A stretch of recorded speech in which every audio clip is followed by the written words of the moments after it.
Two puzzle games created by famous developers were constantly compared to each other at the start of the DS versus PSP rivalry.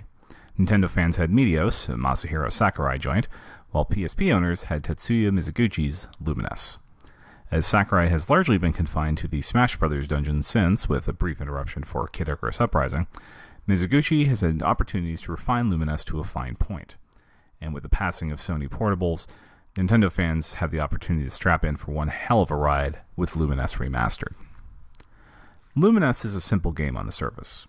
2x2 blocks in two different colors drop from the top of the screen into a large pit. Unlike most puzzle games, this pit is more horizontal than vertical. As the blocks drop, the goal is to line up the colors so they form same-colored squares, which get wiped off the screen as a bar, known as a timeline, sweeps across, clearing everything in the way. The more blocks that get removed, the higher the score. The timeline moves to the beat of the music, so consecutive stages, or skins, might have entirely different tempos. A multiplayer option exists as well, in which two players share a well, but the player who does better gets more room to maneuver. As befits the title, Lumines Remastered is a modern remaster of the 2005 PSP game, with a couple of minor changes. The original single skin mode has been removed, replaced with the skin edit mode from Lumines 2, the 2006 PSP sequel, in which a playlist of up to 10 skins can be queued up for play, though the option to just play one is included in that. Avatars are also available to represent the save file, but the 48 of the original title have been replaced with 44 avatars from across the rest of the series. It didn't bug me as I stuck to the default for my character anyway. Remastered has plenty of options for getting your groove on. Most of the time will be spent in the challenge mode to start, as that's how most of the skins are unlocked. The basic mode works like the marathon mode seen in some Tetris games, where there is a fixed goal, but an endless mode is also available. A shuffle mode comes online after clearing basic for the first time, which flips through all of the skins unlocked to that point.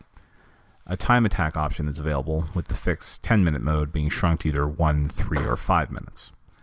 Puzzle and mission modes are available, as well as multiplayer, both against others and the CPU. Unfortunately, the multiplayer is local only, and no online multiplayer is planned. Technically, the game runs smoothly. I didn't really notice any dips in frame rate in testing all the Switch modes, though it felt like the load times were longer when I was playing undocked. Much was made in the pre-release about the ability to use trance vibration a la Res with the Switch version, using up to 8 Joy-Cons paired to feel the beats. This feature works as advertised. Even tucking 2 Joy-Cons into a high shirt collar was enough to get a wonderful neck massage as I moved into later skins.